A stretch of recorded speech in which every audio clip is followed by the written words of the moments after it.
Welcome to Monday Morning Coffee with Inside the Firm. Each week, our hosts will be interviewing local, regional, and national business leaders to give you an inside peek into how they lead their business to success in the ever-competitive business climate. Welcome to Monday Morning Coffee Inside the Firm. Today I have a very special guest. Carson Spitzke is the founder of Spitz Solutions. Spitz Solutions use a mix of growth marketing and public relations to drive new leads and convert them into sales and clients with efficiency. Their strategies are unorthodox and rely heavily on providing value to journalists and clients as the first step to turning someone who has never heard of them into a client. Carson has worked with brands like TEDx and variously publicly traded companies, and is also an Amazon bestseller at the age of 21. Carson, welcome to the show. Yeah, thanks for having me, Lance, and good intro. Yeah, I love your hair. We love having you on. So before we get into what you do, I ask everybody this question, Carson. How did you get here? Are you from a family of entrepreneurs? Where does that entrepreneurial spirit come from? I had a very competitive nature, very competitive background. Being as young as I am, if I don't know how familiar the viewers might be because it's American based, but up in Canada, everyone plays hockey. I was okay at hockey. I played against Connor Bedard. He went first overall in this year's draft. He's not bad, but really, I always had a competitive mindset. I took that into classes where I ended up skipping a grade, graduating about 16, 18 months early or something like that. And during that time, because when I went through skipping a grade, I always worked independently. Like teacher would talk in class, I would work on my own, or I'd work on different course material, right? That was pretty common for how I learned. Like I couldn't really learn at their pace because I always wanted to move quicker. And that's what gave me the work ethic.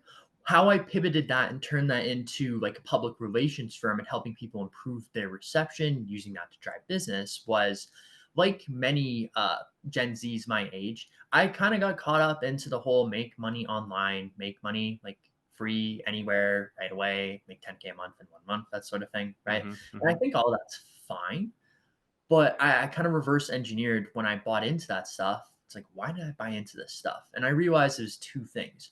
One, it was the content or the value that was shared with me that made me like that person.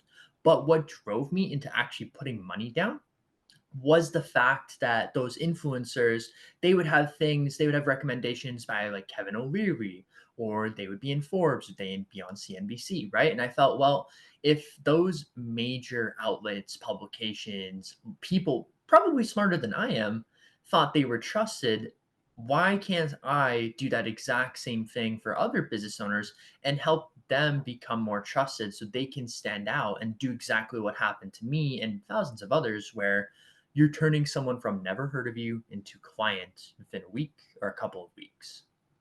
I love that. I love that a lot. Yeah, especially that competitive nature. I'm with you 100% where that comes from. How do you get mentors through cold email?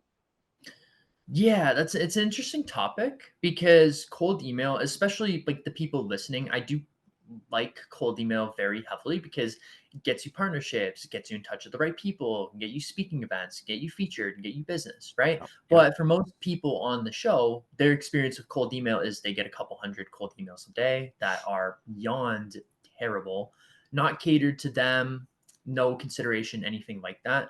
How I look at it from a mentor's phase is you have to be a person of value to give value, right? When I started, I wasn't necessarily worthy of asking, say, Warren Buffett to be my mentor, right? What value could I give him? If anything, I'd be a bit of a drag. So what you do have to do is you do have to have some kind of knowledge, some kind of skill, some kind of authority to even be worthy of being mentored.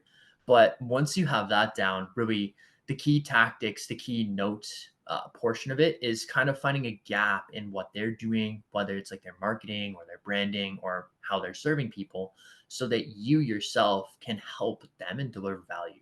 What I did was I would see people who they get burned by a PR firm, right? And it was people who were predominantly pretty high up. I saw, okay, this person got burned.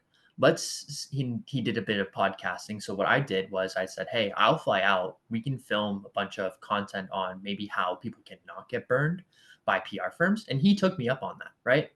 I still talk to him this day. I actually met with him last week, and he's helped me a fair amount to grow my personal brand as well. So it really is, at the end of the day, finding out a gap where you can add value, maybe only you can add value.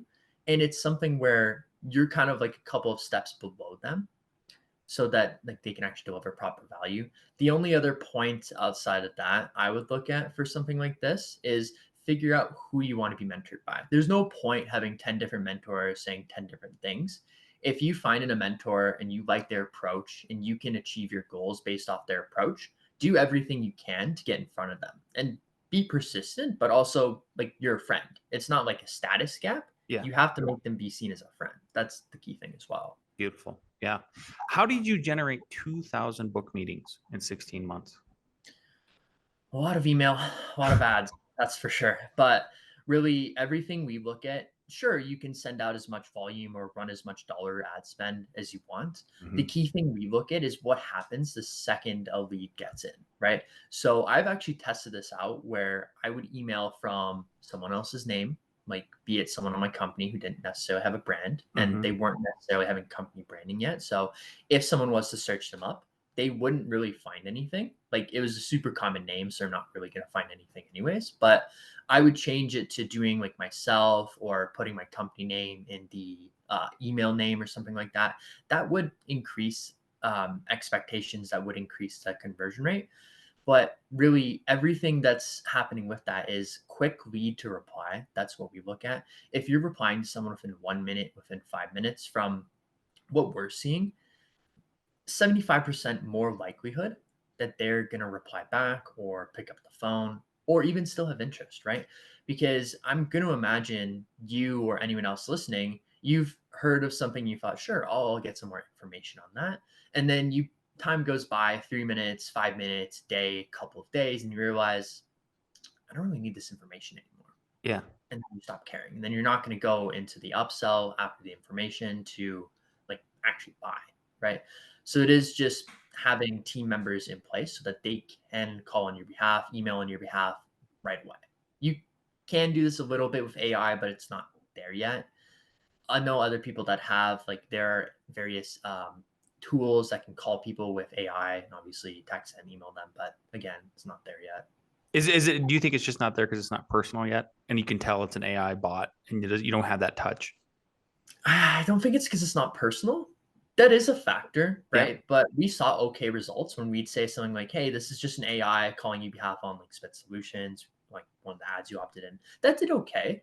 The issue was it couldn't really go off script because you have to program it in a linear path. Like if you get off of that path, you're screwed. Our audience is largely, I would say, over half of it is architects, engineers, designers, construction people. In that industry.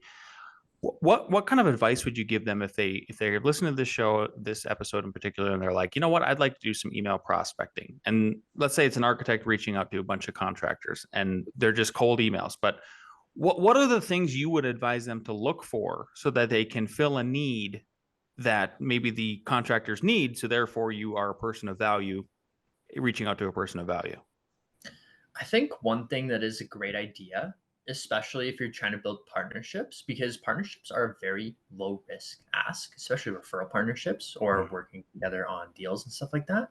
One way you can go about it, if you're in a local area, you could just simply ask if they're open to discussing a partnership opportunity, but you do want to take it a couple of steps further.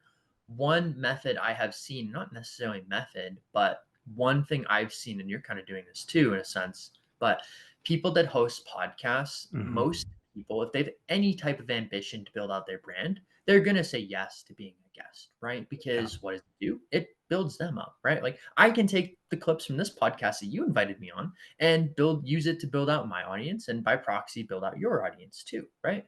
And what can be done after that, simply after you host like a 15-20 minute episode, all you really have to do is you just have to ask, hey, would you be open to like potentially partnering? I have a couple of things that could be thrown your way. And really, like, the only thing you're trying to accomplish with that is you're just trying to escalate up the chain of referral partners they might have by providing such a shock value that they figure, well, if this person's doing this much upfront right away, what's it going to be like working with him? I figure the results are going to be pretty good, right? Yeah. Where does so I noticed that, behind you for people who are watching on YouTube, there's a couple, I think they're degrees or certificates. I'm really curious, Carson, you're young, you're younger than me, about half my age. Where does this knowledge come from? Did it come from a traditional university? Is it just on the job experience? Is it the mentors you reached out to? Where did you get, how are you at such a young age have this kind of prowess with marketing? I'd say it's time in and persistence. I also learn really quickly, so that is my unfair advantage. Like I can process information relatively quickly. I don't think that is something that can be taught just Hmm. because it's been like a lifetime of learning and it's really a habit for me at that point. The actual degrees, one of them's like a Harvard CS50, the other one's kind of like my roommate's, so it's not really mine, but like it does help for perception. And the one thing I think about perception, you have to be brutally upfront or kind of pre-handle it. We can touch on this a little bit later, but really like the skills, you kind of have to gamify like learning and gamify getting better. As cringy as it sounds, like getting better in a sense, right? Like for me, when I was 5 to 10, one thing I would do, I would play like this math game. And I ended up becoming like 2 grades ahead in math because I would play that game for like 6 to 10 hours a day. I would, it's kind of embarrassing. I would throw on something like Eye of the Tiger and I would just play that game. Like I It's know awesome. people that have done that with chess. I know people that have done that just with science or other things. And Yeah. those are generally the people that end up in MIT or Harvard or something like that. Not saying that if you don't end up in those places, like you're not going to make it, right? Plenty of CD students that like succeed, become billionaires. But what do they all have in common? They all have an insatiable work ethic and they are able to derive pleasure from, mundane things. Maybe not Yeah. pleasure, keep doing it. Well, they gamify it. I think that was the critical part there. I'm not sure that was cringy at all. I'm a millennial. I get your Gen Z, and you got to use those words, but that was not cringy at all, Carson. That was great. How have you guys figured out how to integrate PR into marketing and sales? Yeah, so it's a couple of different things. First off, the marketing branding side. And from how I look at it too, it kind of just depends on the size of the business. Obviously, if we're working with a publicly traded company or like a 9 figure, 8 figure company, they do have a lot of these systems and processes down pat. We're working with like a 7 figure, 6 figure business. They might not have it. So this is something that they're building out for the first time. Really, the first thing you want to look at when you're getting featured, if you can control it for yourself or if you can like pitch yourself out, you want to look at what do you want to be known for. And you can look at this from two things. You can look at it from an intrinsic perspective to determine what do I want to be known, and the second thing, what do my clients need to hear right now in order to get them to that next step. I call them like trigger points, right? And the easiest way to get trigger points is to actively talk to your clients, figure out why did you buy from me? What issues were you having? What issues did this solve? What issues are you thinking about right now? And what do people in your circle say as far as issues go? You can then take that, formulate a marketing message, and all PR is, it's just someone else telling your marketing message and kind of showing why you're good at what you do. Now, you can do this in a couple of different ways. You can like speak on podcasts about your message. You can have articles written about you about your message. You can go on stages and speak about your message, right? But at the end of the day, if no one cares about what you're saying, they're not going to go to that next step, whether it be booking you for a speaking event or turning into a lead or putting money on the table, right? That's really the easiest thing. But what also you have to look out for when you're featured, that's the other portion too, because I'm sure as you can imagine, I'm just going to use online media as an example here, Mhm. but podcast applies just the same. When a feature or a podcast episode drops on you, and you post it to your socials, send it to your email list, you're probably going to get what, like 2 to 5 days of relevance, buzz, or something like that. What you want to do is you want to keep that buzz as long as you can, right? So if you're doing like online media work and you put your name in the title and it ranks for name and title, and especially if it's like a powerful publication too, that doesn't disappear if you're continuously getting traffic to it. So what you want to have happen is if someone searches up like Lance Cayko, if they have like as seen in Forbes or Inc. or Entrepreneur articles pop up for you or a Wikipedia page, that does help take people to the next step. Another thing that's very simple, kind of common, you do like as seen in on the front page of your website or Mhm. your lander or your opt-in page. I've even seen ads recently where they just take a screenshot of an article and that's their ad. That's their ad creative, right? Whether it works, I actually don't know because I don't run ads for them, right?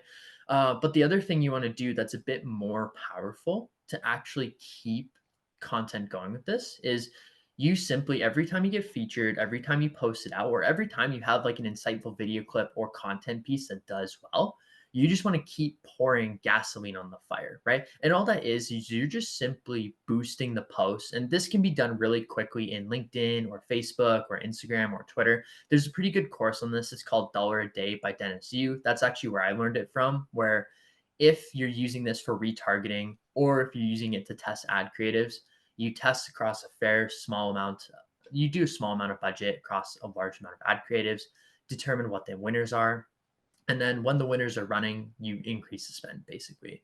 How we use PR, we use it as a touch point. So if someone goes to your website and they click on the site, they stay on for 3 seconds, you can convert that data and you can run a lookalike audience. So maybe a couple of days later that they're seeing, oh, these guys were featured in Forbes. Oh, I remember these guys. Let's go back on the page and kind of opt in, right? That's really all we look at, using social proof, but on steroids continuously. Yeah, yeah. Let's go back to the emailing. So I would love your take on when you first started your business, cold emailing techniques, and then how they've evolved since then and where you see them going. Yeah, when I first started, it was relatively easy for me to just email the most generic copy to maybe book a couple meetings out of 100, which is still pretty okay when you consider the fact that only 4% of people are interested in a service at any given time.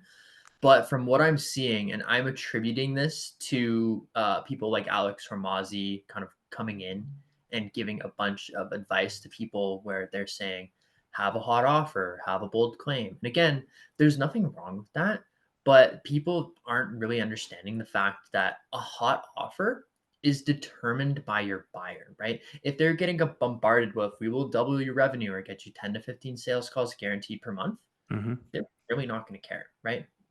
And one thing I think that people leave out is the extracurricular stuff behind cold email. Like it is way harder to land in the inbox in 2023 compared to 2020 when I started. It is also harder to make someone care, right? They might like your offer, but they have to like you and not necessarily like you, more trust you because they can like what they see, but what's going to happen is they're probably going to search you up. They're probably going to search up your company. If you have amazing case studies, great.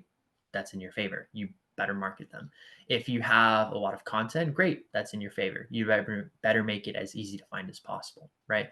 And as far as like hard numbers from what I've seen, there are way more people sending out volume and there are more black hat ways to send out mass volume. And those are typically taken by people who actually don't have good offers. Because when you think about it, at the end of the day, the only people who are mass firing or mass running ads or content, not even content, but ads or email, are really the people who are inefficient with their sales cycles or are at the point where they have a sales team and marketing team in place to handle all the leads in the first place because it is working.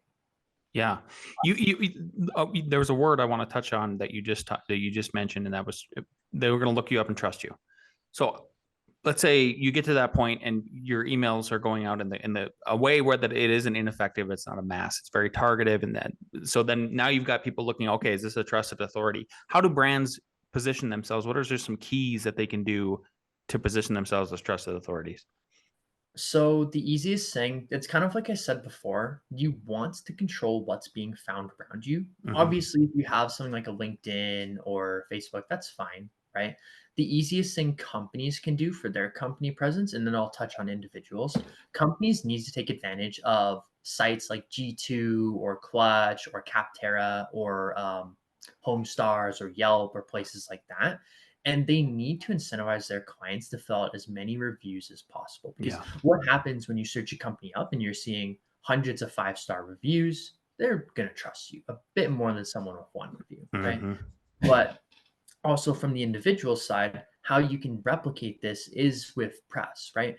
And the easiest thing, if you want to do this right away without my help, without anyone's help, you can go out there and buy a simple $200, $300 press release from a site like AccessWire that gets you the ability to get you on Yahoo Finance or Business Insider or another publication. And you can talk a little bit on your expertise for a couple hundred words or something like that. And because it's on Business Insider, right? What that does is that basically ranks extremely highly on Google, right? Now, is it going to be the most authoritative thing you can do for your marketing? Not really, right? Because being on like national TV or having a Wikipedia page is arguably way better because that's something that you cannot control yourself, but it is a start and it is something else to note. The other thing I would look at from an individual brand, if you have done anything from speaking or podcasts or PR, you should have an individual site, like something simple like lancecayko.com or carsonspitzke.com or something like that. That is super helpful to occupy more digital real estate as well. And the only other thing I would add on top of that is when you get a personal site, you can do something that's called a Google Knowledge Panel. If you search up a celebrity, like I'll just use the example of Tom Cruise. What you'll find with Tom Cruise, and I should actually make sure this is accurate right now. It should Okay. be. Yeah, okay, it is. What you'll see when you search up Tom Cruise is you'll see this little like banner with a bunch of images. It'll say like Tom Cruise, American actor, film producer. It'll have the images. It'll go into his movies, videos, songs, relationships, things like that. Versus if you search up the normal American person, that isn't a thing because they're not noteworthy in Google's eyes. That's called a Google Knowledge Panel. And that can be triggered by, again, having a personal website, having content out on your name, and a couple of other factors as well. A lot of architects, also, if a lot of builders, architects, engineers, again, that's sort of our industry. They're always trying to tell a story, right? Like, let's say it's a custom residential project. There's a family, there's a story involved with it. What kind of component advice would you give them in terms of if they're trying to revamp their website? What are some key components of them telling compelling stories that capture attention and then drives action from a potential audience of customers? There's two parts, the storytelling part and getting someone to take action. The first thing with the storytelling part, you want to make it as relatable as possible. And it's simple copy, right? If you can give a bold headline, deliver on the bold headline, and keep delivering throughout your content so that the reader feels like, okay, this meets my expectations. Let's keep going, right? And they're interested, they're like, keep going, they are more likely to get to the bottom and actually understand the message. The key thing with storytelling, though, is you don't want to tell a story. You want to tell a parable, right? Like in the Bible, Jesus would tell like a bunch of stories. Great. I'm sure you may have read them to your 5-year-olds or you've probably had them read to you at some point in time. But what you can do with turning your stories into parables is you can have that overarching message be super obvious, slap you in the face, right? And you can do this from a number of different ways. Like if you want to talk about a common objection that really isn't actually an objection, it's just a mental barrier, tell a parable, tell a story, turn it into a parable, right? Make it so that they come to the conclusion on your own. Like, for example, if I'm saying like buy PR, you probably don't care, right? But if I tell you a story on what someone's pain points were, what happened when they bought PR, they are more likely, or the reader's more likely to think, okay, that's interesting. Maybe I should do something like this too, or this could be a good idea, or maybe this is a terrible idea. I don't want to do this, right? Yeah, I love that. Carson, you've been a great guest so far. I'm running up on the half hour here. We got 2 questions I ask every guest. First one is, knowing what you know now, and if you could go back in time to when you first started your business, what is one piece of advice you give your former self? Understand that you have to do a lot more volume to succeed, whether it's like for me, cold email volume or work or hours. Not everything's going to come as easy. And just because dollars don't go up doesn't mean that your skill level and your ability to make more money down the line or grow a bigger business isn't going up at the same time. Mm-hmm. Where can people, if Carson, if people want to get in touch with you, your firm, pick up the book, where can they follow you? Yeah, sure. So the easiest thing to do, like I can send you the links for this, but my name's pretty unique, Carson Spitzke. I am most active on LinkedIn. Our site is Spitz Solutions if you want full done for you press for your brand or for yourself. But yeah, LinkedIn's where I spend most of my time for the time being. Okay, beautiful. Thanks so much, Carson. We really appreciate your time being on the show today. Awesome. Thank you.